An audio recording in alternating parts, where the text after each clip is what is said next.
Good evening, this is Pine Leaf Needles, and welcome to LOTRO Players News, where we take a look at the latest news in LOTRO and here at LOTRO Players. Tonight I have with me some of our usual suspects, Andang, Hey everybody.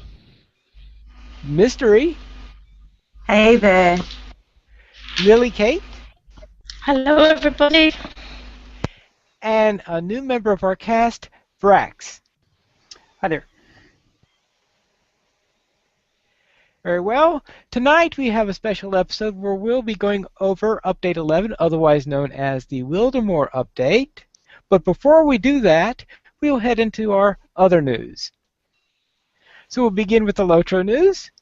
And the first thing to note is that this coming Wednesday, August 21st at 3 p.m. server time, Turbine will be hosting a Twitter developers chat, which is going to discuss the new class changes. And this chat will include HorseDev, Amlug, Jinja, Deviled Egg, and Sapiens. There is a thread over at LOTRO on their website, on their forums discussing this, and you'll be using the hash code #LOTRO and #DevChat in order to send your questions to it. If you want to send a question to the forums, just respond to their thread, and of course, it has to be relevant if it is going to be asked. Have you guys asked any questions yet? No, I haven't. No. I've just been monitoring some of the rather silly questions that have been put up so far.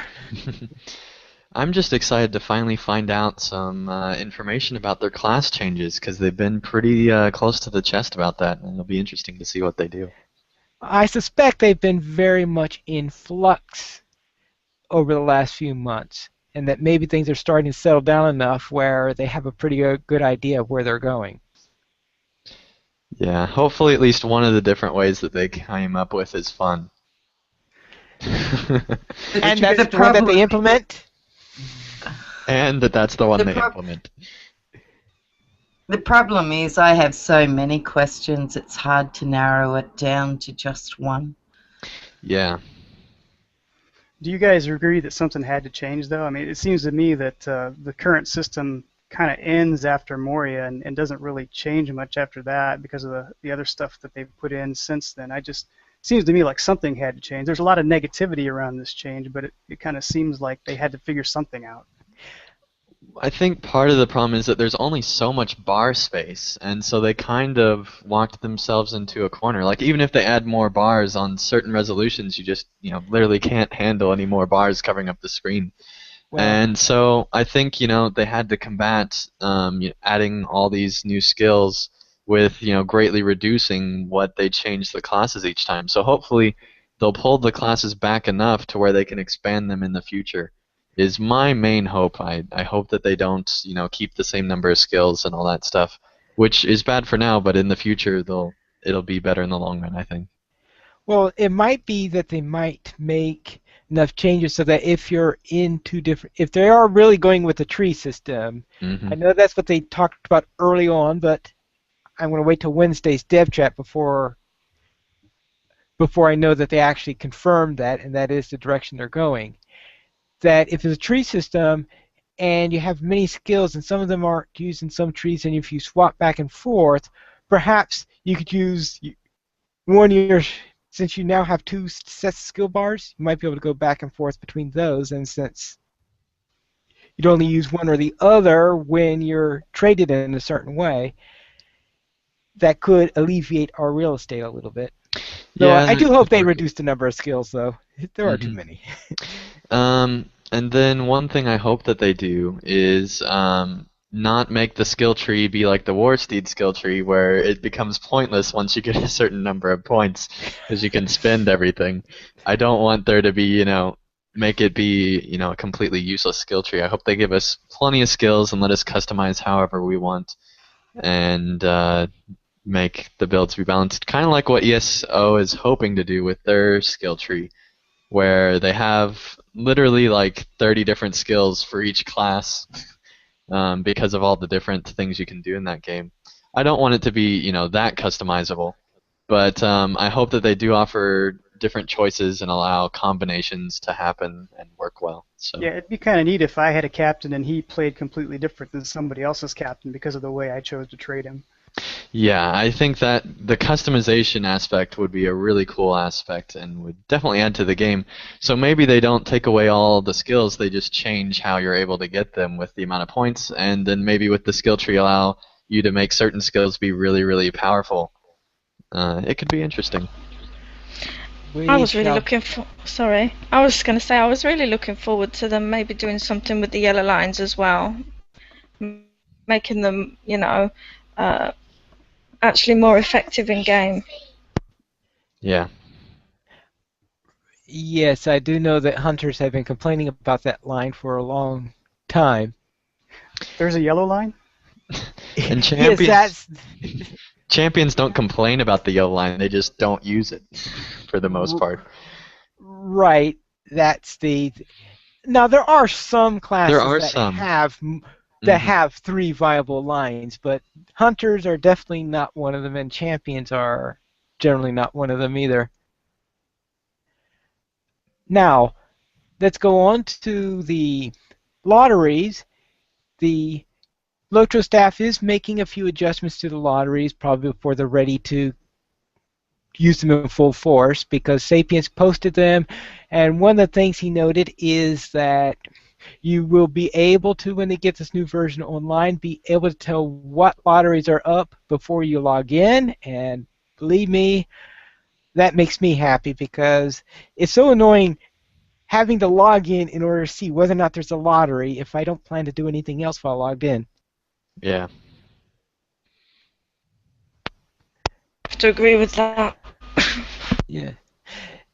Made of Lions now explained something about the decisions they made with Helm's Deep, where he was talking how at one point they were considering finding a way to have us at Helm's Deep, but in no way break the lore, in that the only way to not break the lore in any way is for us to never be noticed by a single member of the Fellowship, so that they'll be convinced that no one else was there. But when they were going through the plans of doing it, the whole thing sounded more like an Italian farce than like an epic adventure.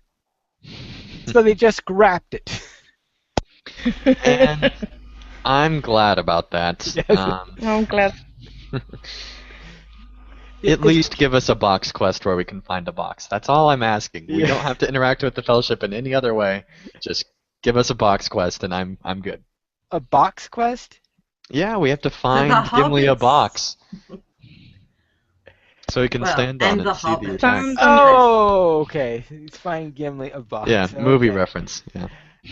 All right. Yes, I sort of excised some of the movie references from my mind. Yes. I don't blame you. Yes. Now, character transfers. I have not seen an official announcement, but Turbine does have information that I found concerning character transfers. And I don't know if anyone here has heard anything more about this, but I found an FAQ that they have up there. And it looks like it's pretty much similar to... It doesn't seem like it's much changed from what was in the past, which is probably why I don't know whether this is old information, the old version, or what. But there is things says last modified 8/8/2013, which means they may have done some updates to it, but I don't know if it's the final updates. The prices they have here are $24.95, which I believe has always been the price of character transfers. Yep, it's always been really expensive, and I believe it's 3,000 turbine points. Yeah, if you want to do that. $29.95. Now, has there always been a turbine point version? Yep. Yeah, because Oh. I transferred my champion that way. Okay, so I don't know whether this is just the old. This could very much be the old information. They haven't really updated anything yet. It could be that way, yeah. Yeah, because I heard a rumor concerning character transfers were announced, but I could not find the announcement. So I'll take that with a grain of salt.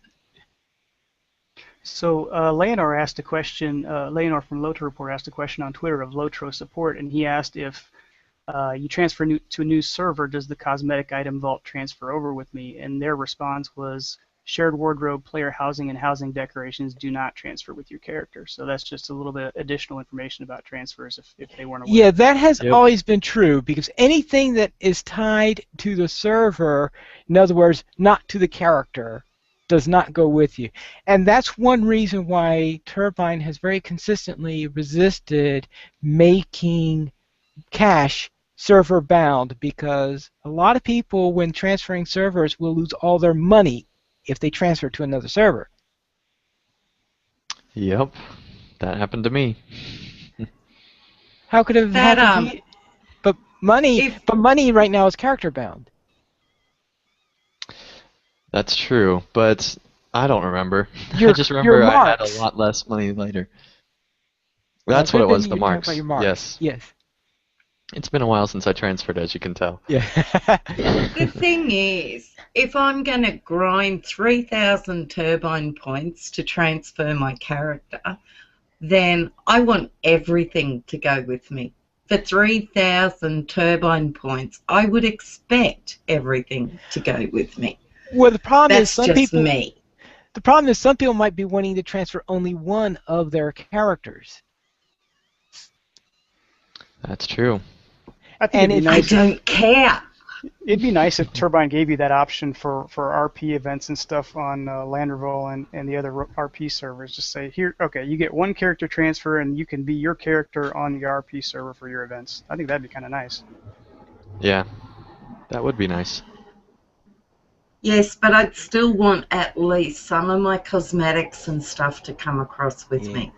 Because redoing all that at, say, level 80 is not going to be fun.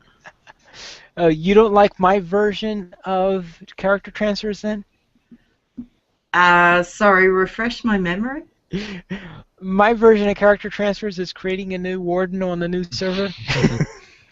Oh, yeah, I do that with the Lore Masters. So I just get a new Lore Master. But I still miss all the cosmetics from my main server. And I miss my houses and all the other stuff. And like 3,000 turbine points, can you imagine how long that takes to grind out? Oh, okay. I have a question for you. What is your main server? Arkenstone. I wasn't sure about that. Arkenstone's the server I started on with Swifty and Hamo as my kin, and that is what I call home. So Arkenstone's home. It's just I take holidays often and go everywhere else. All right. Very well. Let's go into the store sales. Our free sample this week is Regeneration Food times 5 with a code REG56. Now, I have a cook on every server where I play, which means whoop-de-doo. Yeah, I have cooks as well on the 2 main servers that I play on, so yeah, not a big deal for a freebie. Right. And expansion packs are 20% off. Actually, not expansion packs, just the expansion quest packs. The quest packs that Right. are associated with the expansion packs. Which is good. Right. There's a sale of 20% off on 100% XP boosts for 1 hour. Actually, I saw there that they gave a price range, which makes me think that there might be other XP boosts that are also on sale. I didn't check. Lily, did you check that? Oh, she's not here. I did earlier today just because I was in the store looking around. Yeah, that's the truth. There's several versions that are on sale. Okay, that's good to hear.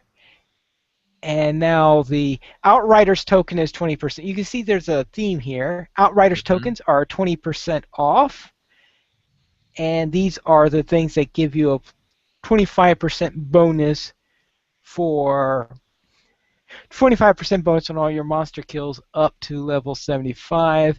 This is something that obviously I wouldn't be getting since I get a free one due to pre-ordering Rohan.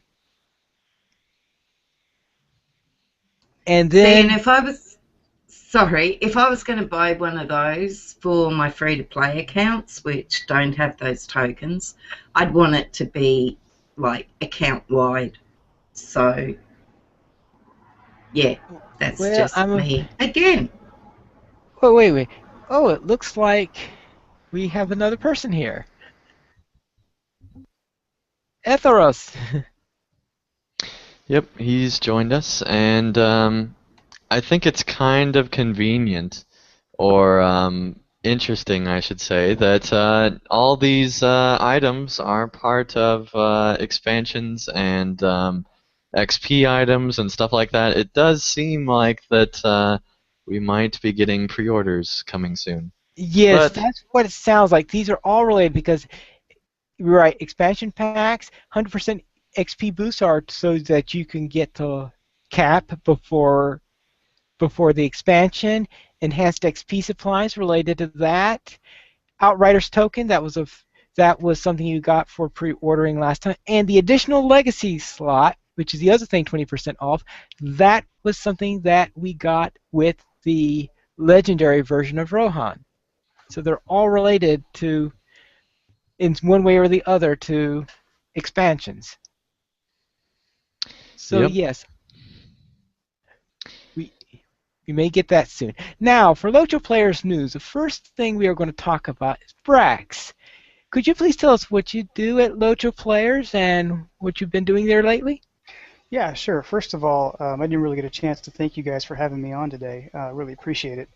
It's my first shot at joining a podcast, so um, we'll see how that goes. cool. We're glad to have you on. Thanks.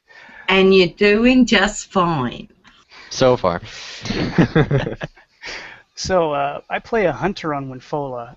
His name is Braxwolf, and I would say my off main is a captain. I play them both pretty equally at this point, although my hunter was my first character and the one I have had the longest. I played for about 2.5 years. When the game went free to play in the fall, I started playing then the following spring. So not too long after it went free to play, I went ahead and gave it a shot and have been playing ever since. So I've been doing it a little while. I'm not an expert on really anything. That's kind of what my bio says because I enjoy questing. I enjoy playing small instances with my kin mates, and I don't really enjoy crafting that much, but I do it as part of the game, and so I do dabble here and there in a lot of things. So I don't have one specific thing that I write for the site about. I just kind of whatever strikes my fancy at the time and whatever I think maybe needs to be out there for reference at the time. So I started out on LOTRO Players after I heard Andang on the fine LOTRO Academy podcast, and I was a little concerned because after I saw the announcement for the site, I started thinking, why are they doing a site that looks almost exactly like Casual Stroll to Mordor? And Casual Stroll to Mordor does such a good job. And then about a week or 2 weeks after that, CSTM announced that they were going to move on to other endeavors, and then the light bulb went on in my head, and I said, well, actually, that's a great idea, because now you've got the CSTM content type stuff, but it's kind of crowdsourced, so you don't have that burden on one married couple who's trying to raise a family. You've got the entire LOTRO community contributing and something that can live on and on. So I just thought that was pretty cool, and it was something I was excited about and wanted to be a part of. Awesome. Yeah, we may or may not have had insider information about the announcement there, but yeah.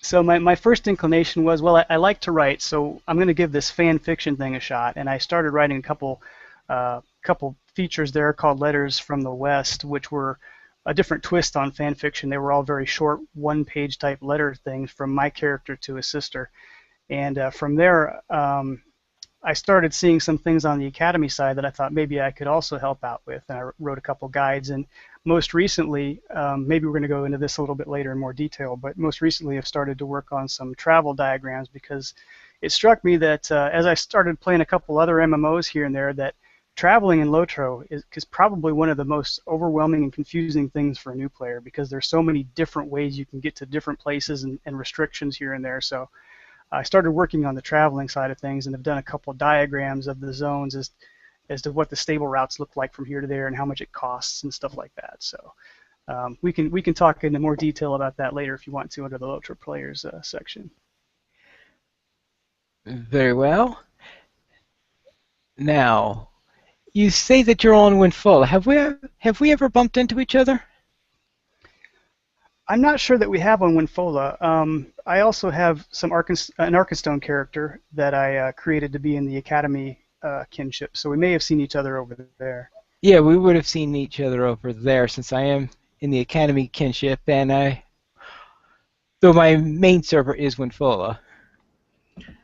Pineleaf, I've never even bumped into you on Winfola. I don't think he actually has characters on Winfola. He just made them up to make him sound even more overly impressive than he already is. Aha! Now, I can vouch for the fact that my friend Pineleaf comes online and offline all the time, and he doesn't even know I'm watching him. So you're a stalker as well. He can join the team then, yeah. Jack of all trades. Yes. I ran into a somebody on Winfola, but Pineleaf, I don't think it was you. You didn't recognise me. Let's see. On Winfola, because I have 9 Pine characters on Winfola, so I don't know. Frequent glyph. What was that? I said, do you frequent the glyph channel? Oh no, General I'm rarely on there. I don't think It's not. Oh, sorry, it's not you then. Oh yeah, I think I know of at least one other Pine that has. I remember once I was in a raid with another person with a Pine name, which really gave the raid leader fits. And now, speaking of Lily Kate, she has a series called. Well, Lily, why don't you talk about it? We'll talk about our recent post. Lizzie, do you want to come and help me? Lizzie and I made a post which is up today, and it's called Picking Some Things. And we were having some summer festival fun and made a video, didn't we? Of course we did. And Lizzie did a lot of chatting, didn't you? I did loads of chatting. I even didn't say goodbye. And I did a lot of fishing, and we had a lot of fun. Yeah. And I hope you'll enjoy it. Yeah, we all enjoy it. Why Sig? Not all. He's not here today, darling. Say goodbye to everybody.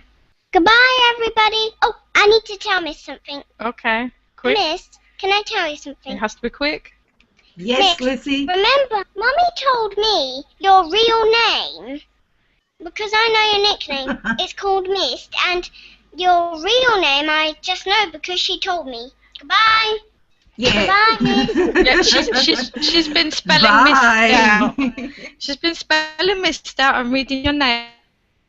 Yes, well, my real name's Miss Terry, so there you go. Mystery. Anyway, bye, Lizzie. I never got that before. Well, Mist has at least one fan now, so. Very well, yes. Also, Yes, just don't ever get us both in game or I'll kill her off and I'll be back to 0. Right, concerning Beneath Your Feet by Shipwreck, they finally had the last of the Legacy episodes there. I don't know what he's planning after that. Yeah, I emailed him. He's definitely planning to continue his written articles. He's looking into trying to find some time to get the more audio episodes up, so he plans to hopefully get that done and get a backlog so that he can release them somewhat regularly. But he's not promising anything yet, but there will definitely be more written posts. And there will actually be one, I think he said, this coming week or at least in the next 2 weeks, so should be good. All right. And Sig who likes to write about dwarves, wrote a little haiku concerning dwarves. Yeah, and I really can't say enough good about this. Sig is just one of those awesome writers that we have on the site, and he comes up with amazing ideas, and it's just, go read the haiku. It's definitely worth your time, and it totally fits into his whole dwarf character that he's been going into, and he's been making comics about dwarves and all sorts of stuff. So be sure to check that out. Right. And now we will enter into our main topic, so I will pass things over to Andang, who will lead us into our review for Wildermore, or otherwise known as Update 11. All right. Thank you, Pineleaf, for going over the news. It's awesome to have you as a host each week. We appreciate it for sure. All right, so we are going to go ahead and go into the review of Wildermore, or Update 11, whatever you want to call it. And for those of you that remember from CSTM, I did used to lead update talks on there. And part of this podcast was to continue on the legacy of update talks. So it'll be a very, very similar format if you remember from that. So let's go ahead and continue on. So first of all, as you guys know, we have the same people joining us, and we also have Ethelros, or Shurs, as well joining us. So hello, Shurs. Hi. Hey there. It's just You always sound so enthusiastic, Well, I try. I just don't want to overwhelm anyone. Well, it's good that you're thoughtful. That's Indeed. saying. All right, so let's go ahead and go into our first part of the review, the epic story. So, Pineleaf, real quick, you kind of established yourself as the, whether you wanted to or not, as the person that goes through the main points of the epic story in our Update Talks episodes. So if you want to go ahead and go through the story of Wildermore, a general overview of the main plot points and characters and that sort of thing, then we'll dissect it and probably interrupt you as you go through it. So, Needless to say, there will be spoilers. Well, I'm Yes. going to try to... You want it this with spoilers or without spoilers? with spoilers, but if you find a way to hold it back while still having us all know what you're talking about, that's fine, I guess. Very well. If you all recall, at the end of the previous book, we were left at the ford crossing the Entwash, and we were told we had to stay on our side of the Entwash. At the beginning of this book, we're trying to come up with something to do while we wait for King Theoden to come up and admit he was wrong in exiling us in the first place. Some people rumor that it's just because the orcs are late to Helm's Deep.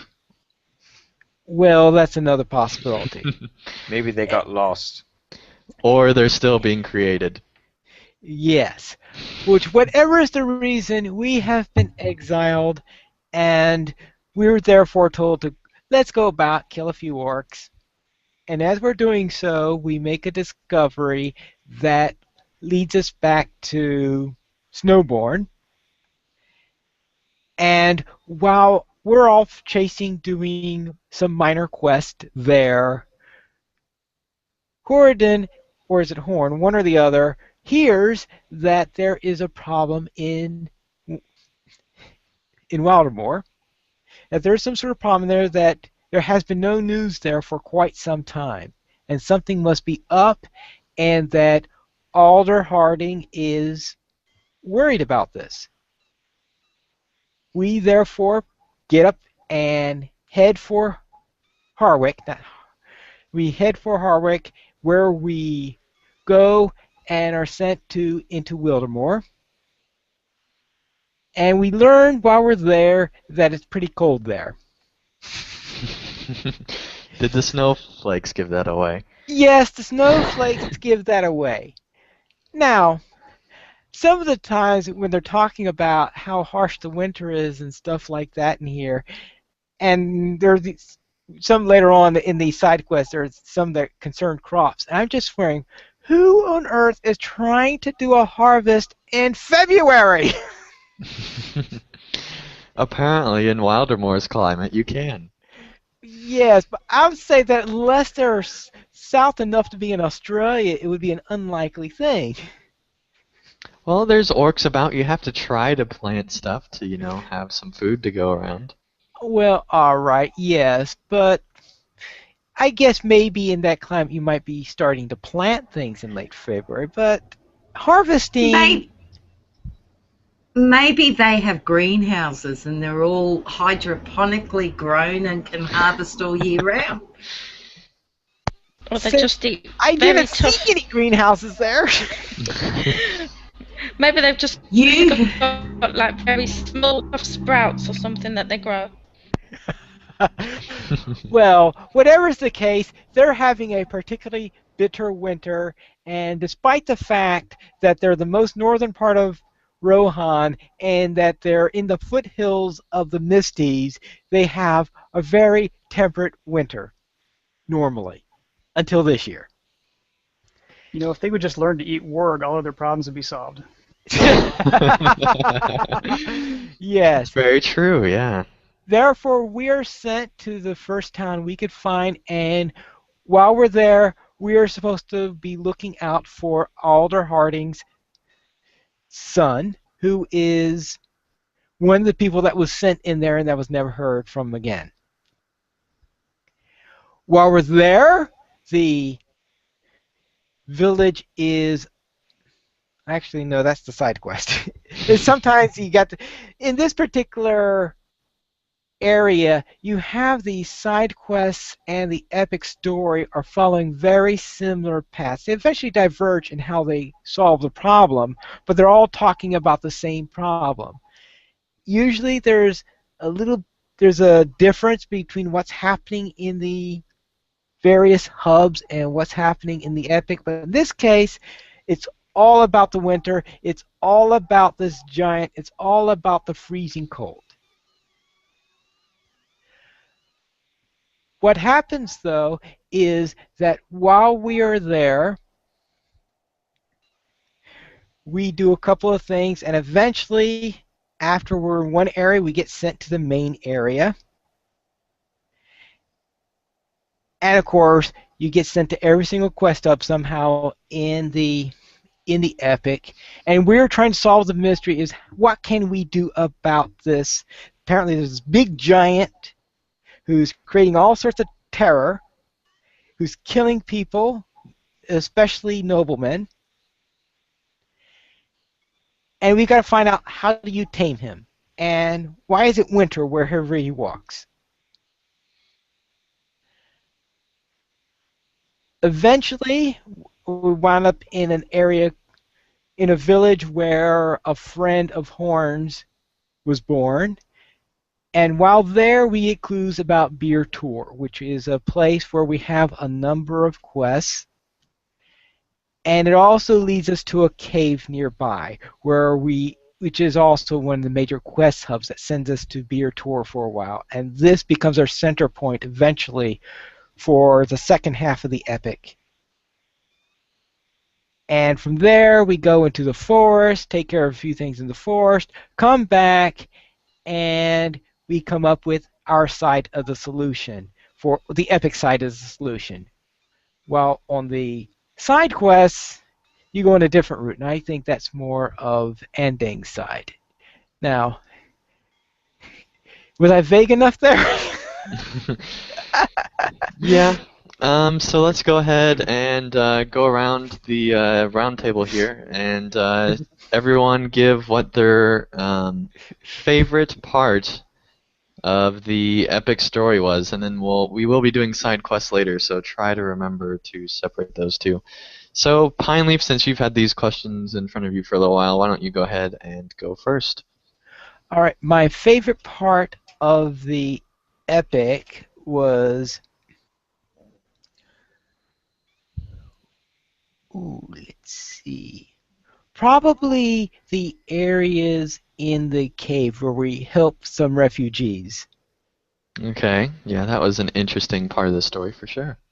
Yeah, so my favorite part there is working with the refugees and the leader of the refugees. Okay, Mist, what about you? Well, I have to put a different sort of point of view on this because I'm only level 80, so I haven't done all the content, blah, blah, blah, blah. But my favourite part would be finding out why it's always winter where the giant walks, because at the moment I'm thinking he's only doing it so he doesn't break out in a sweat. So I just want to know, why is it always winter where he walks? And at this point, that's going to be my favourite part, finding that Okay. out. And Lillicate, what about you?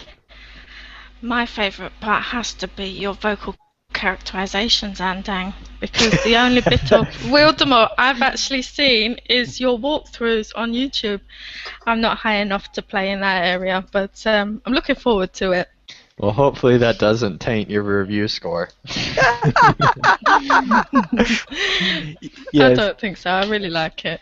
Okay. Yeah, I've and enjoyed what I've seen so far. Okay, and Ethelros, what about you? Do you count the interludes with this? Sure. Yeah, in particular the one with Halros. I'm not sure. I believe that particular one differs depending on whether you originally had him stay in the Shire, which is what I did with my original character, my Elf Law Master, or come with you. And the one with the one I had was just talking about various things that you did in the Shire, referencing like the infamous pies and such as that. It was a really nice touch, I thought. Yeah. I was wondering how they would It was- handle that if he stayed. Yeah, it was good nostalgia. Yeah. And Braxwolf, what about you? Yeah, I don't actually remember if it was part of the epic or if it was part of the side quest, but it was the most memorable was the part where you get to do the session play as the big guy. I don't remember exactly where that fell though. I think that is still part of the epic story, I What? believe. As the big guy? You mean As- as the giant himself? Yeah. Yeah, I think yeah. that might have been a side quest. Yeah, I think that's the side quest. It's hard to call the main quest, since it's really a main quest of the region rather than the epic quest. Is Right. more like than a side quest. But Which is yeah, I think it's part of interesting that. for a different reason, really. Yeah. And my favorite part was actually the trees at the very end when you find out about that part. So, without spoiling it, that was my favorite part. Oh yeah, I remember that one as well. The little final part at the very end, which I'm the not going to epic, spoil yeah. for people. The final part of that cutscene, I mean, I don't want to spoil Yeah. it for people who haven't done it yet, but it was a nice touch. Yeah, that was pretty cool. I was looking forward to that too. Yeah, I think people were screaming at it though. About freaking time.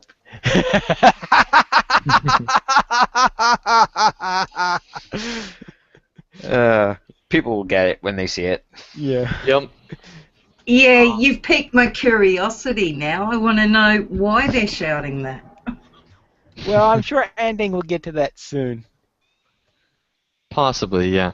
And all right, so let's go ahead and move on to side quests. So the side quests in the zone were really, intertwined, like we've been talking about with the main story. Does anyone have a least favorite side quest so far? I didn't like really many of the quests in the Balewood part. I guess maybe it was okay when you first started out, but having those weeds hit you in the face so many times, it just kind of got old. Okay. It's been a long time, well, a fair few months since I did Wildermore, but I think the first settlement you go to before the stuff happens in the first town, I can't remember what it's called now, but the first few quests around there I thought were a little rushed. I didn't really have time to grow attached to the characters that ended up being killed off, or minor ones at least. I think it could have been paced a little better than it was. Yeah, I mean, you have more of an introduction to Archid even when that's being terrorized Yeah. than you do to this area. And so, yeah, I think that they could have definitely done some more with that. Did you guys- Go ahead. I was wondering if you guys got confused by all the characters at the very beginning, because it seemed like they were there and then they were gone, and there were so many of them. I just kind of got lost. Yeah, that was a feeling I had. Yeah, it went by pretty quickly. You could definitely tell that the hero was the key character and the key importance of the that part of the story, and I just kind of didn't pay attention to the others. So. You mean the guys in the red shirts? Exactly. Exactly. Yeah. All right. For me, my the part of the side quest I felt was kind of in the early middle part. I just kind of lost interest into the zone a little bit. Not too much. It's still a very interesting zone, more than some in LOTRO. But the side quest just got a little bit towards the tedious side, I felt like. Right. Now, my problem in the side quest area came in the areas where you were going around at the funeral fires and supposed to be relighting them, and there's one of them that is constantly being patrolled by packs of. Oh yeah. I think they toned them down from elites down to signatures, but they still were ripping my runekeeper completely to pieces, and that's the reason why I stopped doing side quests on my runekeeper and just stayed with the epic, because maybe I'll go back to them later. Yeah, I remember those. Yeah, that's a hard quest.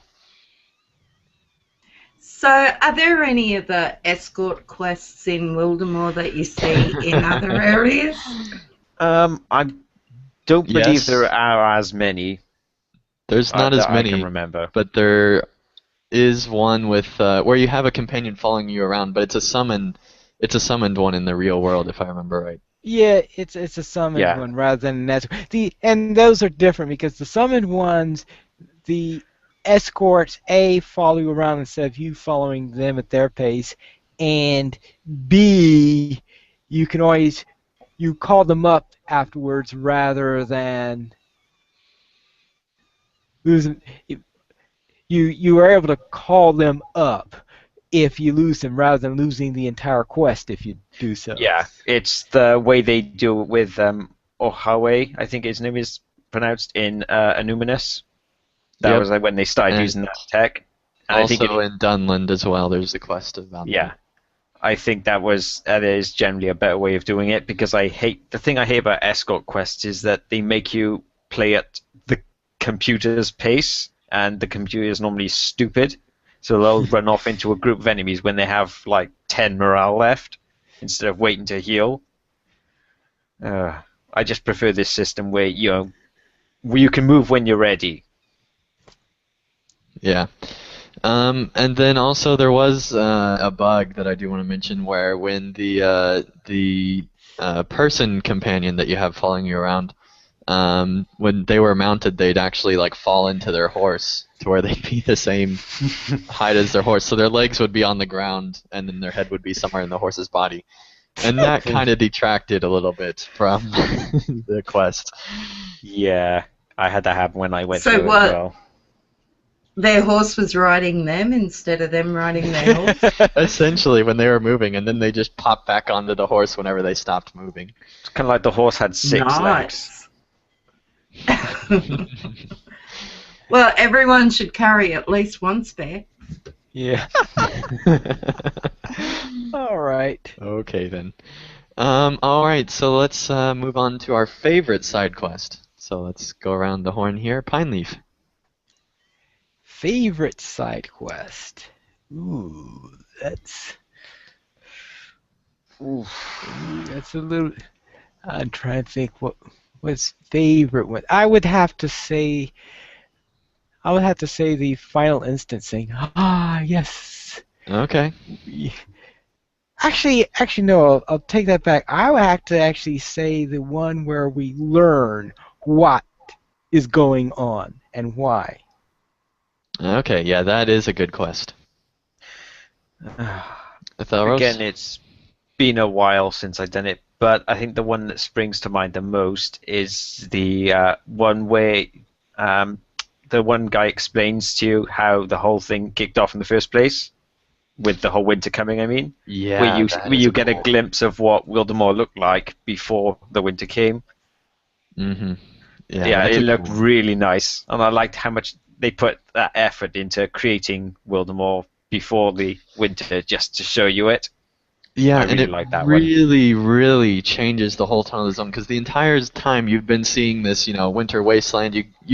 You know that it's been greener, but you really don't know, how good it looked. But that area that they show you is almost better than anywhere in Rohan. I'd say on Yeah, I that think it part. might be actually. That's just something a good point you made. Like how you see a lot of people or hear a lot of people talk about how it used to be such a nice looking place and vibrant and all that, and it's kind of hard to believe it because everything is so frozen over. But then you get a nice glimpse of it, and it is a really nice looking place. That little lake there and everything, and of course there is the appearance by a certain person. Yeah. And I Not don't know. Sarah. I Oh Thank goodness not. no! If it was Oh, her, she'd no. be dead. I do have to say that another part that I didn't like of the side quests was the cow that moved so slow, which I talk about in my playthrough. I don't Yeah. actually Oh, remember goodness. a cow, which is I strange. wasn't gonna need that. There's a cow. cow that you have follow you around, and I named it Betsy, and it should have been named Sarah Oakart because Yeah, it that's moves right. so Yeah, slow. that was my response. I responded to that video by saying maybe you should have called it Sarah, and he responded that it was slower than Sarah. I think it was. Because at least she runs at the end. This cow did not want to move. So anyway, continuing the pet trend, my favorite quest was actually Yes, having to deal with the goats. I don't know why, but I had a ton of fun with those goats. Oh yeah, I saw that video. Well, that quest bugged on me. Oh, it did? Yeah, it was actually pretty funny. After I turned in the quest, I had a goat follow me around for about half an hour, all over the place. I had that happen too. I don't know if that's intentional or not, Yeah. where it's just like a kind of like, here you go, have a goat. Yeah. Probably isn't intentional, but they probably. I'm not sure if they'll ever get around to fixing it. Yeah. Probably not, yeah. Yeah, I remember when I was going up to Beer Tour after the goat quest, where as I'm going through Beer Tour, I'm one by one losing goats. Oh, I really want to go to Wildermore now to get myself a pet. Get your own Wildermore goat. That's all right. Those are going to be the new pets for the next update. That would just sell it to But I'm me. pretty You wouldn't sure have to it'll, have all the rest. I'm pretty sure it'll stay at your side until you either log out or even when you instance to a new area, it's still with you. So I'm pretty sure it's till you log out you get to keep the goats. You can lose the goat because I did lose one in Beer Tour simply, I think, because of distance or something, or maybe a orc ate one when I wasn't looking. Maybe. I do want to try to get one to the Shire though, to walk it back. Once they reconnect the rest of Rohan, so that you can walk all the way back to the Shire. Assuming it will come about. We'll have a video of that then, please, Andy. It'd be a really long video. But I think we can all agree, those of us that have gone through the zone, that there are a ton of good quests in this area. I was actually surprised, especially towards the end, how many good and diverse quests there were in the zone. Yeah, overall, I like how they tried to have a kind of flowing narrative in comparison to some of the older zones they have, where it's sort of each hub has its own story, but none of them are connected to each other. Right. Use the North Downs or Troll Shores or Misty Mountains as examples of that. It does try to have a flowing narrative, which is generally works, even if it does have little slip-ups every now and then. And there even seem to be new quest types where you have, like, these pets following you around and stuff like that. And so I think they did a really good job mixing those in and not overusing them too much. So. Well, pets following you was used in North Cotton Farm. Yeah, it's been used. This is the first time it's been but- done in the real world, I think. Right. Yeah. Serious level. I'm not sure if this is the first time they've tried to have a whole storyline based on focused on someone else who isn't part of the lore itself. obviously Thrym, Redbeard. Because normally if they have like a focus on anyone who isn't in part of the lore, it's you. So I thought it was quite interesting having it on someone else for a change. Yeah, it was really interesting that we're not the main hero of this zone. It was an interesting approach. I definitely made fun of him a lot. Because yes, I noticed. Because there's really no proof that he's this great hero. We don't ever really get a sense of what he actually was able to do. We just know that he's the good guy in Wildermore. There's I suppose there is that one. Yeah, I was going to mention that there is that one session play. Yeah, that's true. He is really kind of like the Strider of this zone to us anyway, where we're like the Hobbit going in. We don't really know if he's too much a hero. It's not as much mystery, obviously, but it's kind of that same kind of thing. I felt anyway. But anyway, it's cool that they're actually creating new characters that are heroes, because that they exist somewhere. It's not just this main group of people that are the only heroes in the entire world, which is kind of what we've been led to believe so far. Of course, the double-edged sword there, because we know that the Rohirrim are going to have a great casualty report by the end of this whole war. Yeah, we thought the Rangers' death were bad. Well, get ready. Oh yeah, I mean we already know some of them ain't going to end well, but Turbine has a habit of making people who have hopes die. Oh yeah. Well, fortunately, so far in Rohan, Turbine usually got their way of doing that by giving them names that make it look like that they're on Tolkien's casualty list. They probably are the same people, most likely. Yeah. All right, so I think that's a good enough talk about the side quests and everything. Does anybody else have anything left to add before we moved on to some other topics? Nope, not me. I'm just gonna look forward to lighting the funeral pyres. Alrighty then.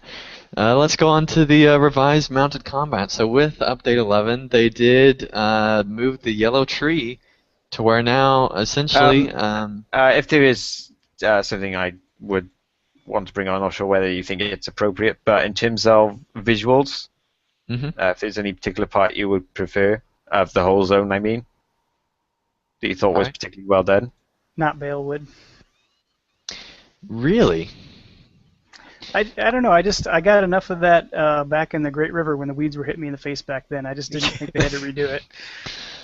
See, I actually felt that the Balewood was probably the best forest that they've done in LOTRO, because it's like Fangorn, but then there's all this extra stuff going on, and I felt it was probably one of the most detailed areas that they've had in all of LOTRO that still is actually open. Well, maybe it was more the fact that there seemed to be things in there that they expected you to do mounted, but it was almost impossible to ride around that zone on your war steed. The entirety of Wildermore is very difficult to do on your war steed, and that's one of the reasons why I had so much trouble with the funeral pyres, is because it's so hard to maneuver. The place is in foothills, and mounted combat just don't work together very well. Yeah, I think as far as the Balewood goes, I think the original Fangorn they made was I think a bit better than that, because it wasn't quite as cramped. I think at least with Balewood, it just seemed like there were a few too many mobs walking around. It's like you couldn't walk 5 feet without running and hitting one. If you're on the main trail, but I found that if you go through the side off of the main trail, you can actually avoid them pretty well. Yeah, and then you run into the problem of wood trolls everywhere, or invisible walls. There are some invisible walls, that is true. Well, Yeah, I didn't run visually, into I think invisible it looks walls, nice. but I did tend to run into a lot of ridges and trying to get around those stupid ridges. Oh, Yes. yeah. Trying to find the ends up those was a pain. Yeah, there was a few navigation issues, but as far as the visual side of things, I felt like that was one of the most interesting in Wildermore. I think my favourite part of it, though, will probably be up north in the High Knolls, I think it's called, the mountainous part. Mm-hmm. It isn't quite as visually distinctive, but I think it did a really good job of making a kind of wild area. I mean, like, obviously there's not much notable around it. There's not very good many landmarks, but it was quite. I don't know how to describe it, but it was distinctive in that there wasn't really anything distinctive about it. Yeah, Like, I can see that. Yeah, it was kind of an empty wilderness that you could explore, kind of like the North Bree Fields. Yeah, it if was you've kind of like that. been around there. Yeah, And obviously there's the little Easter egg up in that part. Yeah, it was interesting to see that kind of design in that area because we hadn't seen a place where there's just like an empty area. I don't think since the early designs of LOTRO back a long time ago. Yeah, particularly in that from that part of the zone, you can actually see another zone. That was really cool. That was a cool touch where you could see the statue and other stuff going on there. Yeah. Yeah. All right, and so one of the things with this zone is that mounted combat is not as common, and they designed it almost back to a pre-Rohan type zone, kind of like Great River, but they mixed in mounted combat a little bit. Did we like the combination of like this felt a lot more like a 50-50, where half of it you have to not be mounted, and the other half you can be mounted if you want, and then if you don't want to, that's fine. Well, I think as far as I used it, I think I mostly used it in the bottom part and the initial place where you come in to Wildermore, because that's generally a lot more open and flat than the rest of the area. Aside from that, I just used it in certain instances where you're expected to use it. Overall, I think it did okay. Yeah, the bale wood is a problem, but it is a forest, so I already mentioned Well, I mean, that, it's a forest in the snow, during one of their worst storms they've ever had. Plus, there's orcs cutting down trees and all that stuff. So, I mean, that has its own problems just getting around with it on a normal horse, let alone a war steed. Right. But yeah, I think overall it did a decent job of it. Yeah, I liked the mix too. I liked mounted combat a lot when it first came out, but maybe I just got overdosed on the other part of Rohan, and so it was kind of nice to get off the horse and do some things I was used to doing, and then also have the option of getting back on the war steed when I needed to. Yeah, I definitely agree. It was nice to have some areas that were well designed, that were intended just for on foot combat, because in the East Wall, while it was designed for on-foot combat, it wasn't that interesting of an area. So I was glad to see some on-foot areas that were actually really interesting to be in. All right, so moving on to the mounted combat system with Update 11, they did change it now to where now instead of the yellow tree being a movement tree, they gave all those movement things to you to make mounted combat a lot easier. And since they noticed everyone was investing in that anyway. And they moved on to allow you to have a class-specific tree for each class, which personally I think was a really good idea. There really is no downside to the changes they made to this, I think, at least in terms of replacing the current yellow tree with the new one. I mean, as you say, everyone used the movement tree because it's based on movement, and without having anything put into that trait, I think people described it as moving like a ship. Or ice skating, yeah. Yeah. And then, of course, with the new thing they added, it had the additional benefit of, well, for the class I was playing, the Lawmaster, not so much, but from what other people have described, it makes the class feel more like the class you were playing when you're on the war steed. Well, with the Lore Master, it very definitely had changed on that, because the Lore Master now can have a pet while in mounted combat. Which is a huge change. They do. You get a war wolf, which some people didn't like in terms of the lore, but the thing with that is it kind of is useless. in terms of what it does, which I suppose you could say is a good interpretation of what it's like to be a long master on foot. I would have to say that I would agree the same thing for the hunter skill, because I think we get to lay traps or something like that, which the mobs may or may not hit as they're chasing behind you. So it gets a little bit useless too. So maybe they're all useless. On the champion, it added useful skills, but they weren't anything out of the ordinary because all we really have is blades and we hit people down. But it was still, I think it was better than just having a movement tree. There were new skills that were added, and it was a good move, I think.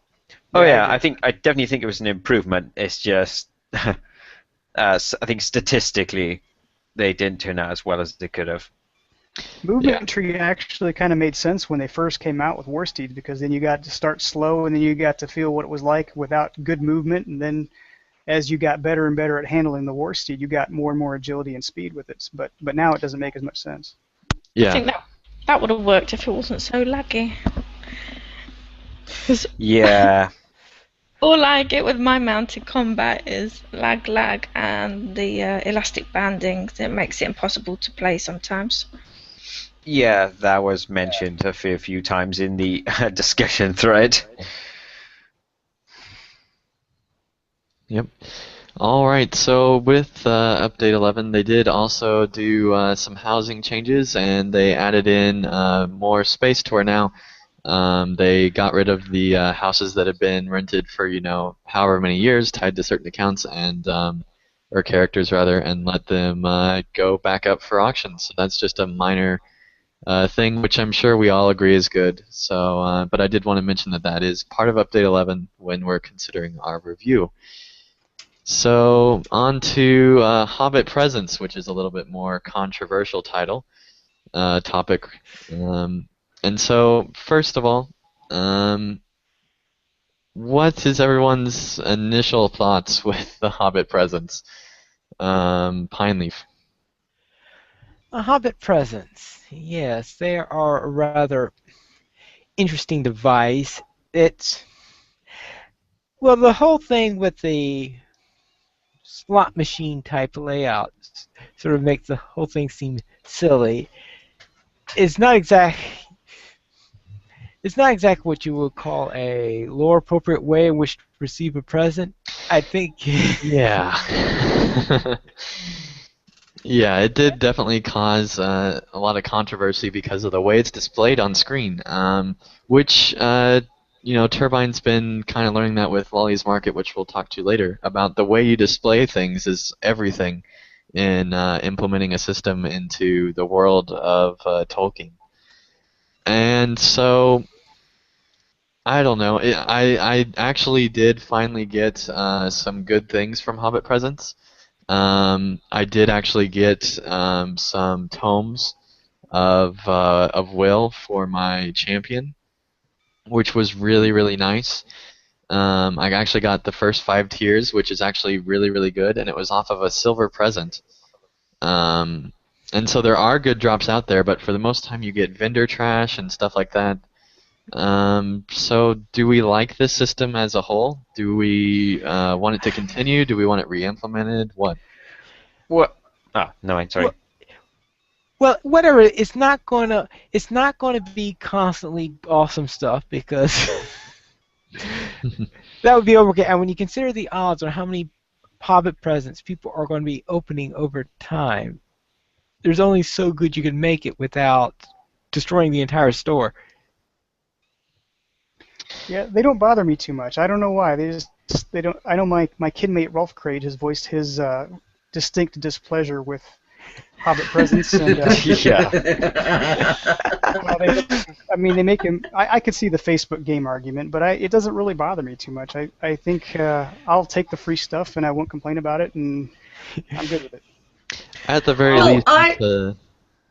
least, it's another mob to send in vendor trash, I guess. Well, But if they want to keep the slot machine model, why don't they just go put some slot machines in all the inns around the place and let people go pull the lever? You might get more satisfaction from that. But, I mean, the stuff I get, apart from the silver scraps that you can get 1 gold or whatever for, I mean, come on. For 3 days in a row, I've gotten the same thing on 2 accounts. So I've got all this run speed piling up everywhere. And, yeah, just it's a waste of run speed. I can't use that much run speed.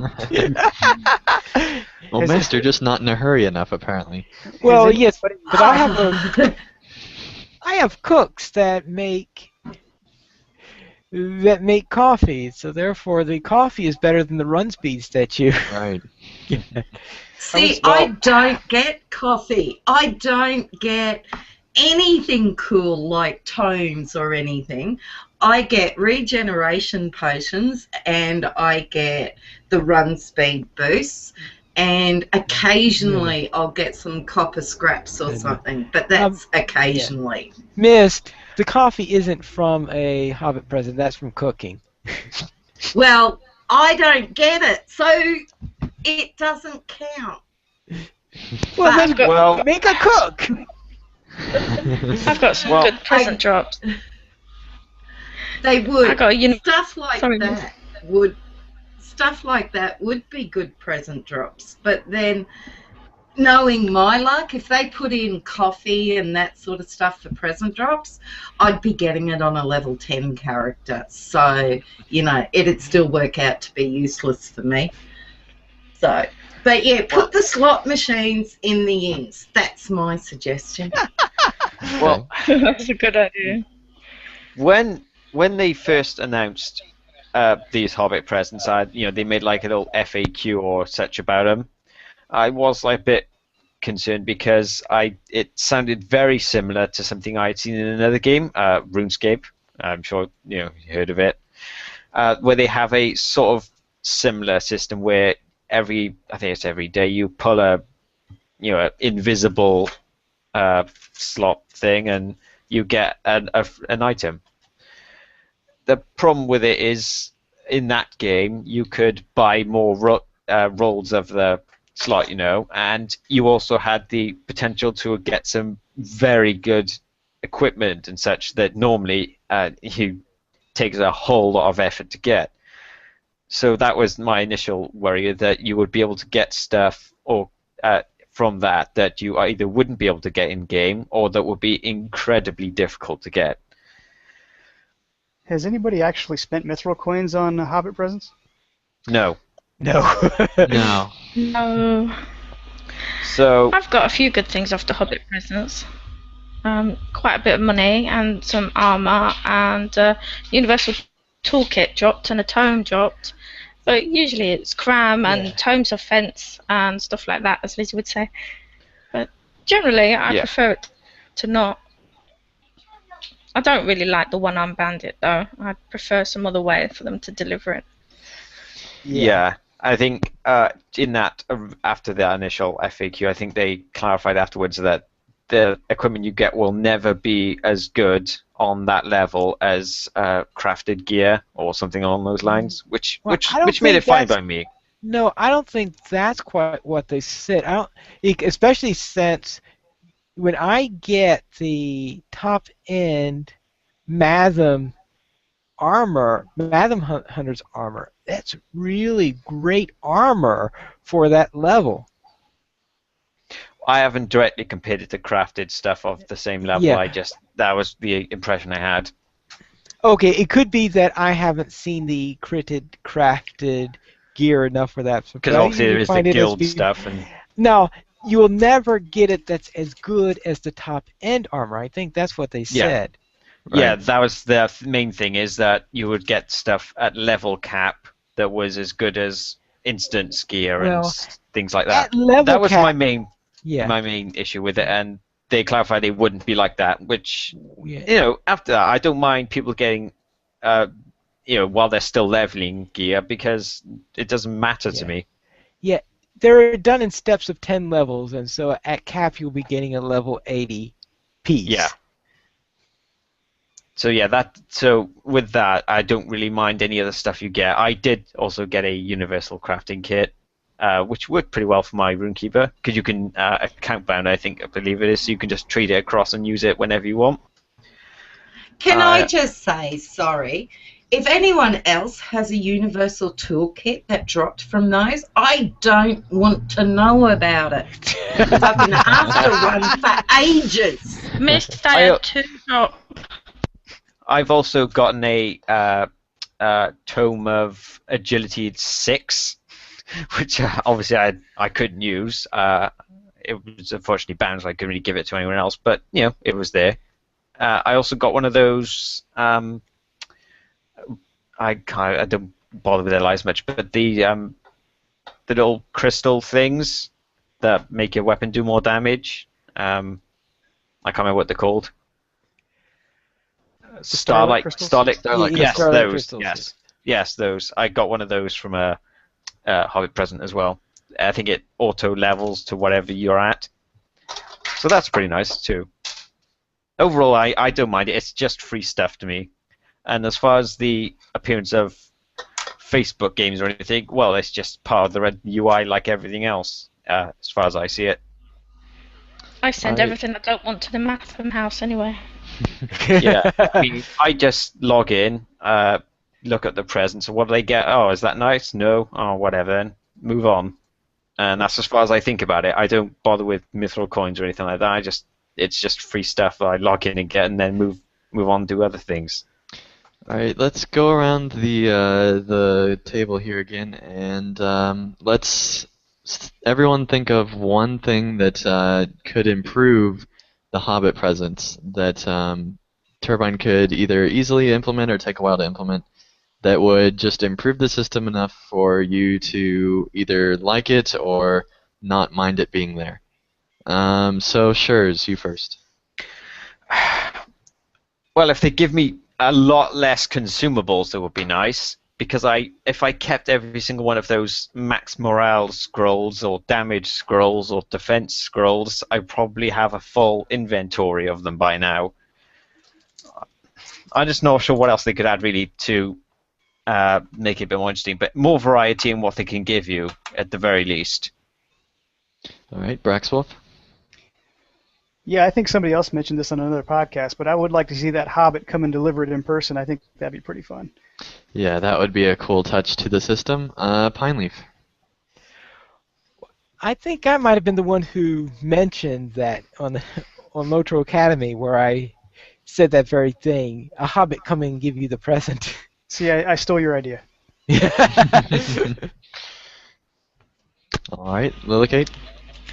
I think what would be a good idea is to have it so that the alert wasn't automatically there, that you had to go into your menu and find it and then select to take it or not. I think that would be better.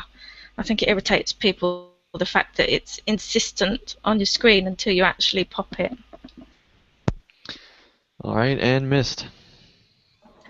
Well, I would suggest maybe, apart from the slot machines, maybe because they're Hobbit presents, keep them relevant to the areas that Hobbits are in. So if you want that present, you have to go to the Shire and actually go talk to a Hobbit to get it or something. And yeah, I just don't like the slot machine. Sorry. And I don't like all the crap. So give me something good, please. I think it'd be cool if they added a. Some of the games do this where, like for example, I think Need for Speed World does this, where if you basically if you log in consecutively for a few days, the items actually get better and better each day, and it makes it a complete option, hides it in your UI a little bit, to where it's not like popping out there, hey, you need to do your present today. And basically, each day that you do it, it increases the part of the loot table it takes from to better and better stuff as you go on, and I think it goes up to like 2 weeks. And I think if LOTRO implemented a system like that, where assuming you log in more often, you do get rewarded for it better each day instead of just continually getting this vendor trash, I think that would be one way to improve upon it. I still don't know if that, obviously that won't make everyone happy still, but I think that for me that would be a better way to do it. All right. It does sound like a good way, though, having it sort of go up every time you log in. Yeah, the only problem I think people have with it is that it does make you feel like you have to log in every day, and that's something that you don't really want because Hobbit Presents already do that a little bit. Yeah, people already complain about that concerning Hobbit Right. Presents. So anyway, I don't know if there's really a win with this system, but I think that there's some things they could do to improve it at least. All right, so let's go ahead and skip ahead to similar things about implementation and the way that Turbine's able to implement their store and stuff like that with Lalia's Market, one of the new things with Update 11. So, Pineleaf, why don't you quickly describe what Lalia's Market is?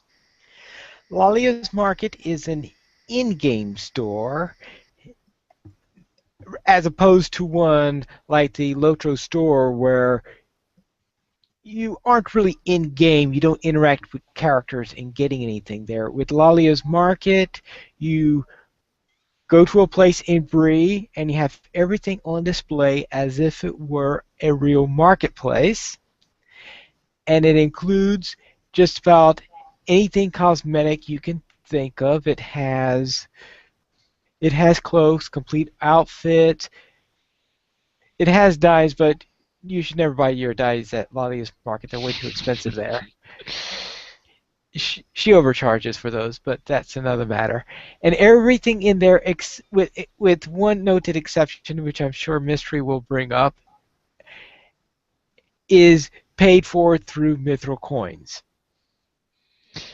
They even have Warsteed appearances, which surprised me, actually. I went in there just today to brush up.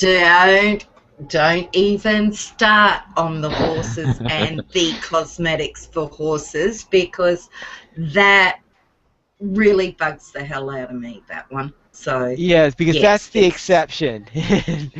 Yes, it's the only thing that you can't spend your mithril coins on. You actually have to spend turbine points. And if I wanted to spend turbine points, I would go to the LOTRO store. I'm at Lalia's Market. I want to spend my mithril coins. Those horses and cosmetics should be mithril coins. And that's my little rant over now. Yeah, I definitely agree. The whole store should be using the same currency. Right. Yeah, so therefore that's where you go. You can get your cloaks. So therefore you can see these on display in the game before you actually purchase them. It's an enlargement, you could say, of the mannequin system that they had put in earlier. Which is probably a good thing you mentioned that, actually, because that's about as good a comparison you can get. And if you would cast your minds back to when they first implemented those apparel dummies, as they were originally called, people hated them, absolutely loathed them. There was a huge to-do about it, because firstly they were everywhere, intro zones, pretty much every hub you can imagine. And they just looked rather tacky, I believe the common phrase was there. I think you can kind of see... I still hate those mannequins. Yeah, they were improvement afterwards, but people still weren't happy that they were put that way, because people saw it as really the first case of the store being placed in-game, in the in-game world. And I think the way they did this Lalia's Market is definitely a much better way, and this it shows they did at least learn certain things from that event. Yeah, and when you walk in there, it's almost breathtaking when you walk in there to see just the amount of stuff that they have in this market, and the way it's all displayed, and it just looks like a really cool, store. Yeah, it doesn't feel like the store, though. I think that's the main point. It feels like an in-game store. Right. I like the way you can click on the ready-made outfits and see them on your toon in the dressing room straight away. I like that. I don't like the prices. Well, yes, a bit expensive, but I did get one of those ready-made outfits on Arkenstone, and I'm using it on 2 characters. I confess I bought one Oh, of the Ranger outfits because I didn't want I've to level a bought a couple character of all the way up outfits. to there again. Yeah, I've definitely spent points in that store. I love it.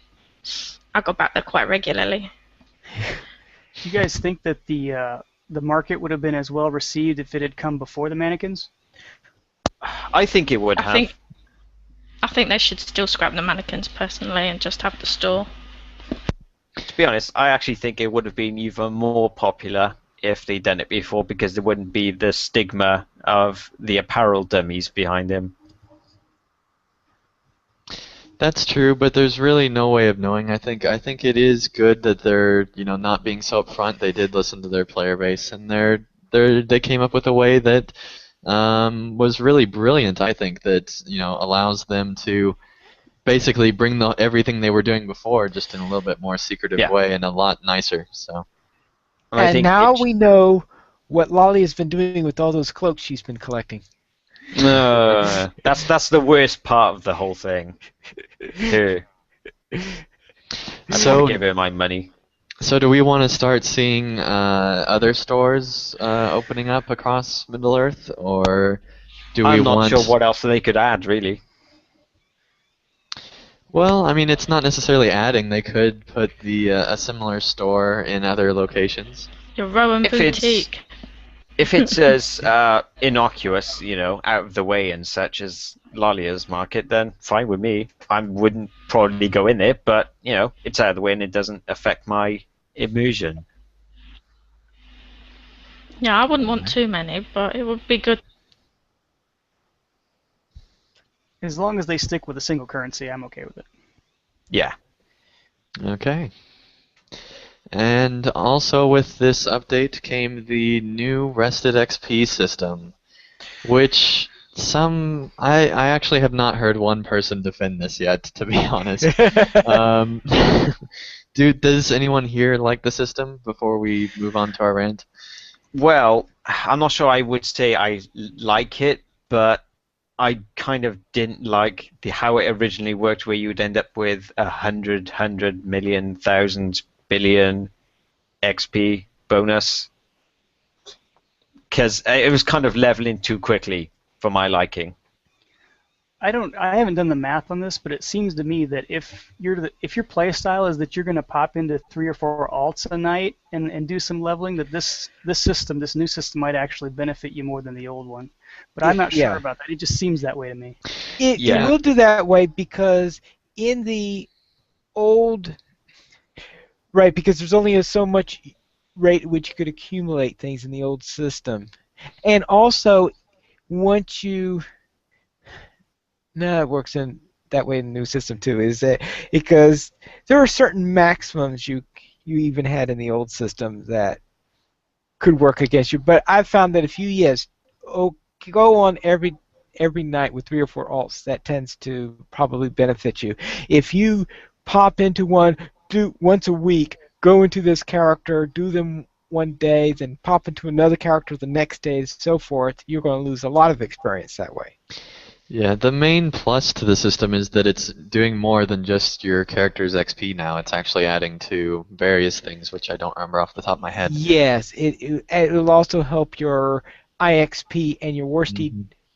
As long as you've got this bonus XP up, you'll also get bonuses to those. Which is nice. I haven't seen the Warsteed XP yet because I haven't had a character go through at that level, but I think it's a nice way to do it, but I wish that they would either had an option or put up a poll or something ahead of time before they made this switch. Wasn't the old Rested XP for monster kill only? Yes, it was monster kill only on the old XP system. And then this one is now with Quest as well, I believe. Yes, you're right. You're right. Quests also will work on it also. You got a point there. Which, if you're just wanting to pop in for a short little time, is really good. Me personally, I tend to just play one character a day unless I'm doing a show or something. But when I'm just playing, I try to play just one character a day.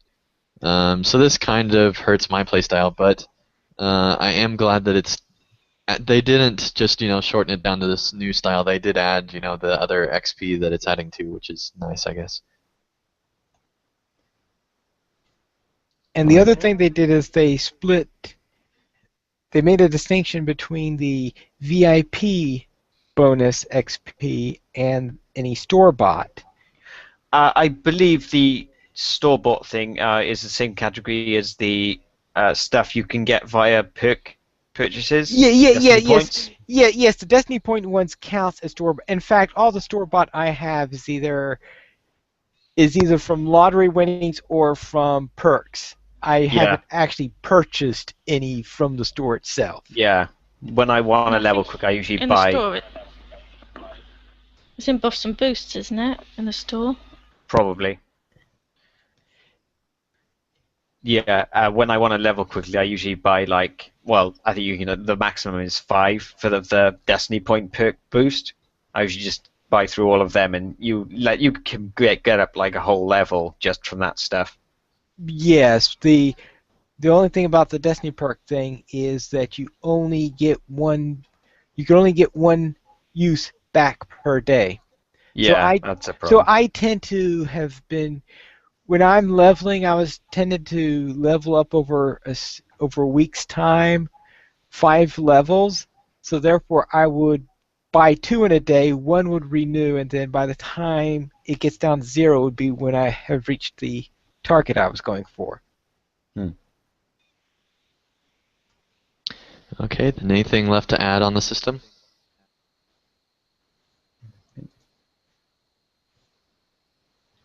Alright, let's move on to final thoughts. So, first of all, there is I'm not sure if there's just something you wanted to mention, but the alert panel. Oh, right. Yes.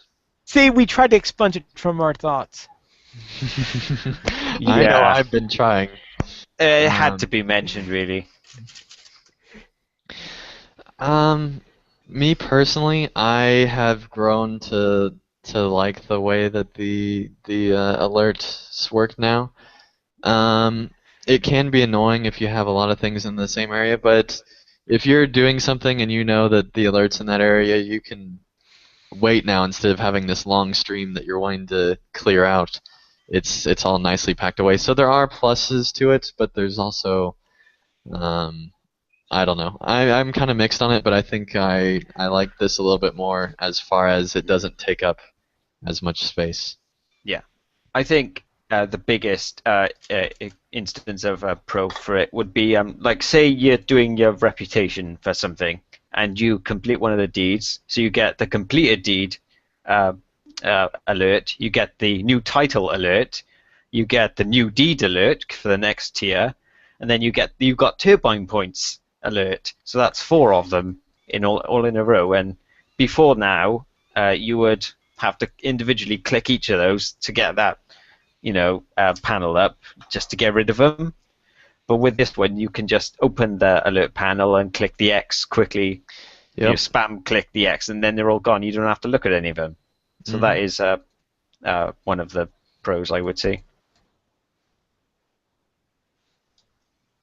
Yeah, that's one of the things I like about it, and I like the fact that it's now only one icon and not half a dozen million, although that's an exaggeration. But just having that one icon, just having the one icon is much better, I think, particularly if you've got a smaller screen and you don't have that much real estate to start with. But that's just me. Yeah, that's definitely true. Does anyone not like the system? Or want to go back to the old one? I still find it quite insistent. I don't know what they could do to make it please me, but probably allow you to toggle off the audio. Yeah, if I could toggle it off, that would be good. Alright, anybody have anything left to add? Okay, so final thoughts. So Wildermore is a zone that has a lot of loss. I think it's the zone that probably the zone that has the most loss in all of LOTRO. Do we like this kind of area where there's there's finally these stakes that really matter, or was it too depressing? I mean, how do you guys feel about Wildermore as a whole, in Well, tone? we are reaching the part of the story where you are going to have a great deal of loss because we are hitting into the point where the war begins. And let's face it, when you're in a war, there's a lot of loss. And therefore, I think they're setting the tone for what's going to be coming up ahead because we're going to have victory and triumph, yes, but there's going to be a cost for it. I think the tone in terms of the quests was fine. Yeah, it is going to get very, very bleak as the story goes on. I think my biggest problem with the tone was just the voiceovers for people, because hearing that, oh, Wildermore is so doomed, or everything sucks right now. I'm paraphrasing, but that's basically what they were saying. It just kind of got... Well, it just gets to you after a while, and you don't really feel like playing anymore. Yeah, it almost detracts you from the game, but I mean that's kind of what it's trying to do. It's trying to show that this is a really terrible zone. There's a lot going on. Yeah, it's kind of a mixed message almost. I mean, I think overall I preferred how they did it with Rohan, where yes, you could tell they were in trouble, but they also had the will to fight back. Or they wanted to do something about it. But these people in Wildermore seem a lot more resigned to their fates. Right. This zone felt a lot more like the Silmarillion than it did the Lord of the Rings almost, where there was just so much loss that went on in this family. And there's a quest that talks a little bit about the intent of the enemy on that.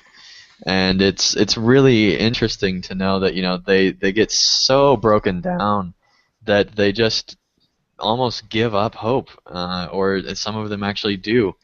And it's just really interesting to see, that kind of loss for the first time in LOTRO. I thought, I don't want, the next several zones to not have any hope, but I thought that it was definitely an interesting twist on the way that the zones have gone, because, so far there's been somebody the entire time that's been telling us, it's going to be okay. There's, we're going to be able to fight this off. Usually a ranger telling us that, and then they die. But but there's always this hope factor, and in this one it was just gone, and we had to be the person bringing that, and it was interesting. I thought it was definitely a different twist. Yeah, that reminded me. Yeah, there was even a point in the epic where you have this minstrel who's telling us. He says, "Yes, I sent them hope. I sent them you." Yeah. I do think it's probably a good setup for the next chapter in the epic, where things turn around in Rohan and they decide to stand and fight. So I liked it. I liked the feeling of loss and hopelessness in this chapter. It was good. I think it'd be interesting if they said something along the lines, well, in Wildermore they did lose, the will to fight, but, I went there and turned it around. We can turn it around here. We can actually fight Saruman. I think that would be an interesting thing if they implemented that in moving forward. I imagine in the epic a lot of the characters we met in Wildermore are going to turn up, so I suppose that'll happen then. Yeah, it'll be interesting to see what they do moving forward and see how much Wildermore influences the rest of the area. And how many of those characters they kill off. How many They of already them show killed up off to the most of mustering? They already killed off most of them. How many more can they kill off? Oh, Sure. there's your spoiler. All right, so let's see. What was your guys' least favorite part about Wildermore as a whole? Any part of Update 11, any part of Wildermore? What was your least favorite? Well, least favorite part of Update 11 in general, I have to go back to the Ettenmods thing again. I know people have hated me ranting on about this in Fellowship of the Creeps, but it still has to be said that the balance got even worse with this update from the last one, considering it should be going the other direction. The critical corruptions were nice, but it just wasn't enough to make up for the even further boosts that Freeps got and, everything else. That's enough. That's all I'll say about it. So I noticed something that we didn't talk about earlier, the warbands in Wildermore, but it's kind of a double-edged sword because I was glad to see they made them more difficult because it was more fun when you got your friends together or you descended upon a warband and took down one of the tough ones. But when you're out there questing in the middle of the wilderness and all of a sudden a warband's on top of you that there's absolutely no way you're going to be able to solo, I don't really enjoy that part because I don't like running away from stuff.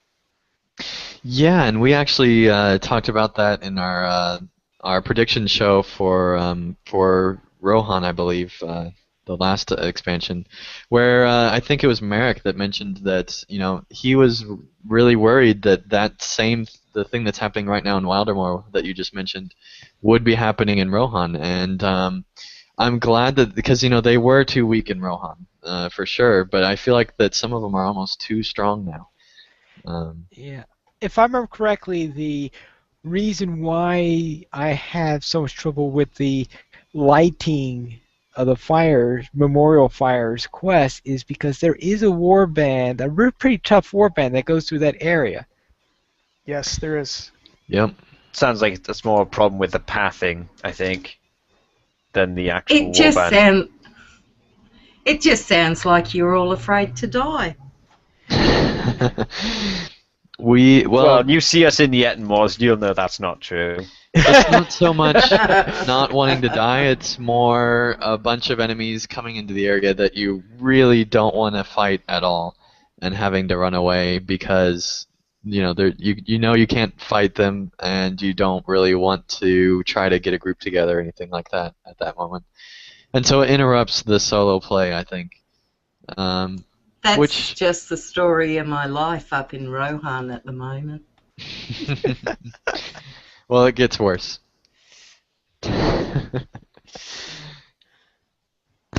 So, do you think they should just tone it down, or should they try to maybe make like a instance or something for these larger mounted areas? I don't think they should make it instanced because these were essentially meant to be a replacement for the rear elites wandering the landscape. I think they should fiddle with the pathing a bit so they don't hit into the questing areas quite so much. So they're somewhat easier to avoid if that's what you want to do. But I don't think they should make them weaker. Do you think part of the problem is that Wildermore is a lot more packed together zone? And so because of that, they had issues with the pathing to where there's not really any place you can put them without having them run over stuff. I think that does contribute to it because obviously the proper East Rohan is big, just to say the least. It is a very big area, so there is a lot of space, and you can easily avoid any mobs that you see. Yeah, and I'd be okay if they just gave us a little more warning that there was going to be a war band showing up, because it seems like if you're off your war steed and those guys are mounted or whatever, they're on top of you before you even realize they're on your mini map. Yeah, and sometimes there's actually multiple warband signs, and so you don't know if you're running towards a warband or away. But it doesn't help that on the mini-map it only shows the boss warband, so they can have like a whole troop with them, and the initial charge isn't going to come from the boss, it's going to come from the 5 or 6 mobs in front of him. Right, they also almost need like a dotted line warband ring that moves around, kind of like how your quest ring, how you see the quest area like a radar on the big map. That they have. Yeah, that might be a bit more helpful to see, know when they're all coming for you. Well, I have a feeling some people will complain about immersion factors on that one. Well, it's like it's on your radar, so it's like the red squares you can see, and you could probably, if they made it to where you could toggle it on or off, I think it'd be a nice feature to add in.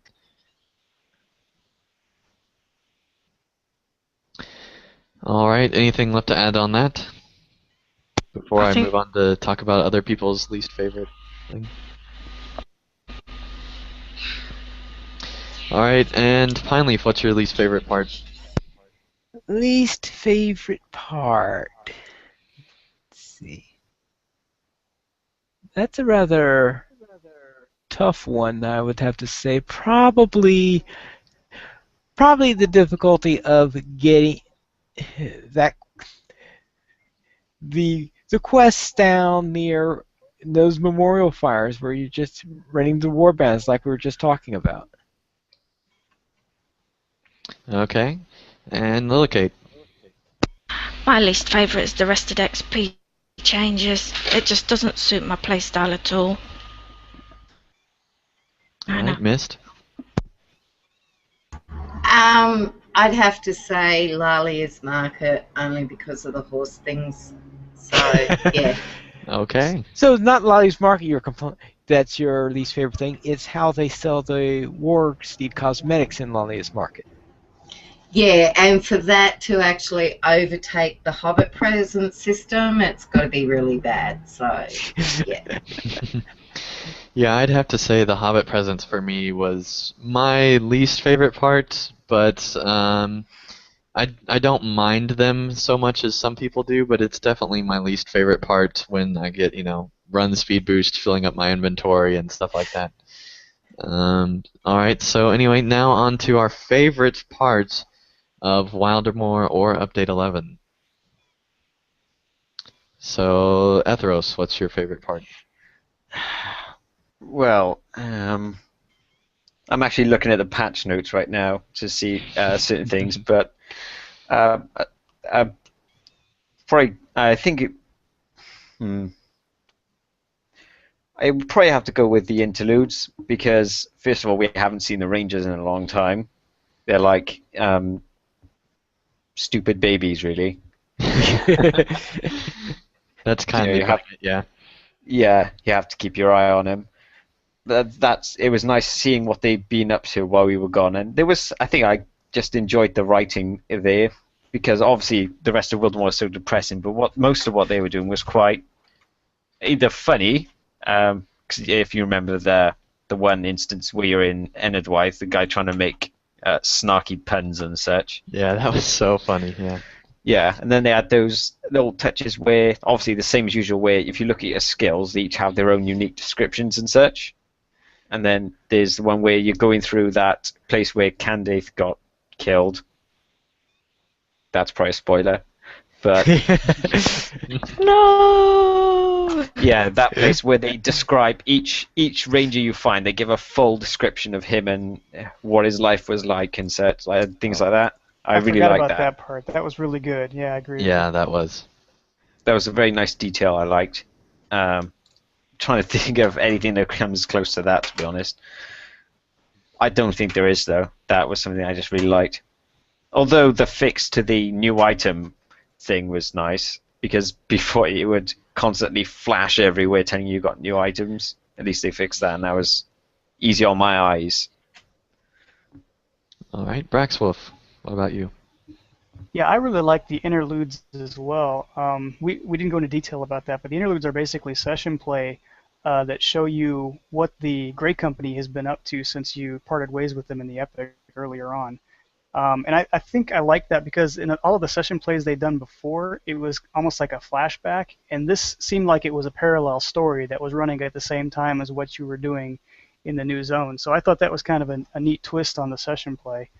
Also, I just kind of like the epic. I like the storyline through the area. I thought even though it was depressing, I thought that it made all of your other little successes feel that much better. So I just thought they did a really nice job with the zone. I know we've complained a little bit, but I thought it was nice. I paid for it as a premium player. I thought it was worth it, so it was good. Okay. I think a thing with the Epic as well, they did have a lot more humorous parts to it than the side quest of Wildermore did, like the one where before you find said person, Horn ends up getting ambushed by a shrew. I thought that was quite funny. Yeah, that was a good moment. Just like moments like that, brief ones that, so it's not all constant depressing. Right. And Pineleaf, what about you? Favorite moment?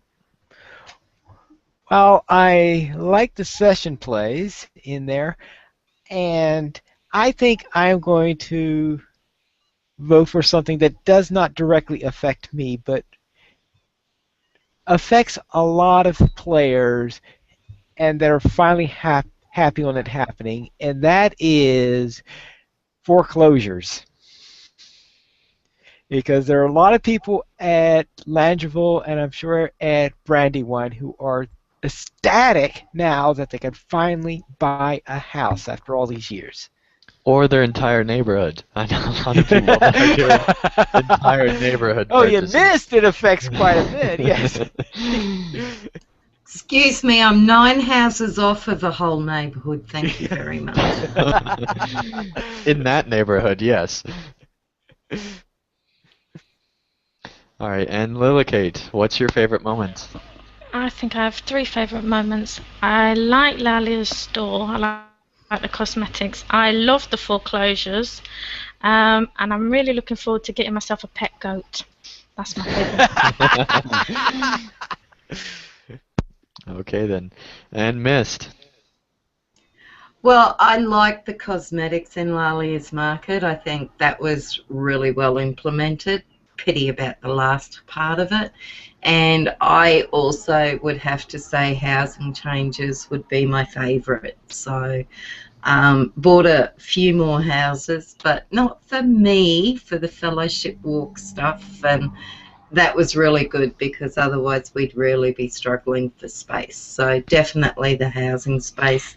And as far as Wildermore goes, I can't comment on a favourite part, but I still stand by lighting funeral pyres sounds like fun to me, and also finding out why this dude wants to walk in the cold. So, yeah, that would be it. I'd have to say my favorite moment was probably finding out, just solving the mystery of the zone and, why it's cold and who caused it. And, different people who think that they might have caused it individually and stuff like that made it really interesting to be solving that mystery. And I just got really engrossed in the story as a whole in Wildermore. The ranger side quests going back over to find out what they were doing were really cool. And just the way that they crafted an interesting story and made the zone be believable, at least for me, I thought was pretty good. All right, before we go on to give our letter grade, does anyone else have any final things they want to talk about real quickly? Keep an eye on LOTROplayers.com for Fellowship Walk posts. That's it. And I'm sure I will eventually post the Bog Lurker article. Just, don't stay up waiting for it. All right, let's go ahead and move on to our letter grade of Wildermore and Update 11. Those are both the same thing, technically, in my mind, and we will be reviewing them together as one. So, first of all, I don't think there have been any review scores at all given for Wildermore by anyone that I've been able to find, at least. There could be some YouTube reviews or, blog reviews, but as far as, the mainstream, I haven't seen any reviews of Wildermore. So I guess we're kind of breaking new ground here in reviewing this zone. So that makes our scores be a little bit more important, I think. So I hope everyone has given it a little bit of thought in what you'll be reviewing the zone. And just a reminder that A+ is the best side zone that LOTRO has ever given. And a F- is the worst side area or zone as a whole that LOTRO has ever had. So, for example, let's say that you wanted to review the Isengard expansion and you wanted to rate it, it'd basically be on a scale of just Dunland or one of the only zones in the area, not the expansion as a whole. We're not reviewing just a zone against expansions, obviously. So anyway, who wants to be first to give their score? All right, no volunteers. Pineleaf, you're the lucky one. What do you want to establish as your review score for Wildermore? or Wildermore, where they, And Update 11 as a whole. and Update 11 as a whole. Seeing that we have a epic story that ties in with the story of the zone, instead of clashing like it does almost every other zone, the two just clash together in my mind. In this case, they seem to work together instead of clash against each other. So that certainly gives it a good mark there, good on the revised thing, good on the housing changes. Couple of is on the Hobbit presence. So overall, I would say A minus. All right. And let's see, Lillicate, what would you give Wildermore in Update 11? I'm going to give it a B. I can't really give it anymore because I haven't played it myself. So from what I've seen, what I've heard, Lali's store, I give it a B. All right, and Mist, what would you give based on the parts of Update 11 you've seen? Okay, so based on what I've seen and heard of Wildermore, and going into the rest of Update 11, I'd give it a B minus. I really like the fact that we're in a zone that's lost all hope. I think that was good, really good, because life isn't full of hope. So actually seeing that reflect in the game, I thought was a really good thing. But I'm afraid Lalia's market just doesn't quite make the grade, even though the cosmetic side is good. I'm not thrilled about Hobbit presents. I think there's a better way to implement those. And revised mounted combat, I didn't have my horse before it, but going on what I've got now, I still struggle to understand it. So yeah, B minus from me. All right, and Braxwolf, what would you give Wildermore and the zone as a whole and Update 11? Well, being that I liked the epic quest line and the quest flow and pretty much everything about the zone itself, I'm going to say a B plus. And the only reason I wouldn't go with Pine Leaf and give it an A minus is that some of the other things that came with the update, such as housing changes, Hobbit presence, the market, and the rest of XP, I don't care that much about those things. I mean, they're fine, but they don't wow me. So that's the only thing that kind of pulls it into the B range for me. All right, and Etharos. Oh, I'm kind of straddling the line between B plus and A minus. For Wildermore specifically, I like the zone. I think it's a very solid zone comparison to some of the stuff they've done before. I don't think it is quite as good as the Great River. I think that was a better inter-expansion area as a whole. The epic story I loved, but I think Update 11 is kind of let down by some of the bugs and issues they had initially coming out with it, as well as some of the implementation, more specifically with the alert panel for one, which I think could have been done a lot better. Hobfriends was rest of the stuff I'm kind of indifferent to. I think I think I have to give it a B plus though. I think what knocks it down from an A minus for me is that the whole PvP thing again, because it really is, in my mind at least, they had plenty of time to realize that some of the things they did with Update 10 was just way overboard, but it's not alone with not doing anything about it, they actually made things even worse. So yeah, like the zone, but some of the other stuff they did or didn't do knocks it down for me, so B plus. Yeah, I think I'm kind of in the same line. I really like the zone of Wildermore. I really like the story that they gave there, the way that they combined it in with the quests, but some of the changes that they've made with Update 11 have not been good. I personally really like Lalia's Market, but I don't like the Hobbit presence, and I really don't like the PvP changes at all. And there's also a few minor things and bugs and things like that that detract from what I think could be a great update as a whole. So I'm going to give it probably a B minus as well. I really enjoyed the zone. I really enjoyed the whole area, but the rest of it just kind of really detracted from me and took out my enthusiasm for the update, but I did like the zone. All right, so that does end our episode here. Thank you, all of my co-hosts, for joining me. It has been a ton of fun reviewing this zone, and the plan is to continue reviewing each new major content update that LOTRO puts out, and we usually review them about a month or so after they come out, sometimes longer, to give each of the co-hosts time to do them, and also to give the players time to do them so we don't spoil too much if you're not wanting that to be spoiled. So thank you guys for watching, and we'll definitely have another episode of LOTRO Players News next week as we continue to cover all the LOTRO and LOTROplayers.com news that comes out.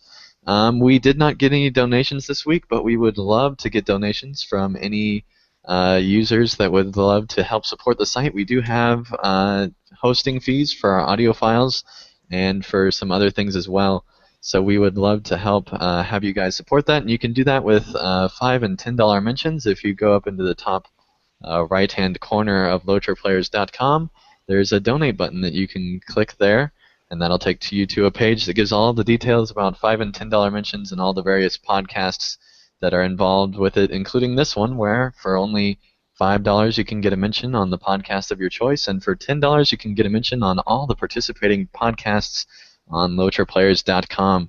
So thank you guys again for watching, and thanks again to my co-hosts for hosting with me. And we'll see you again next week for episode 9 of LOTRO Players News. Have fun. Night, Bye-bye. everybody. Night. Thanks for Bye. having me. Night.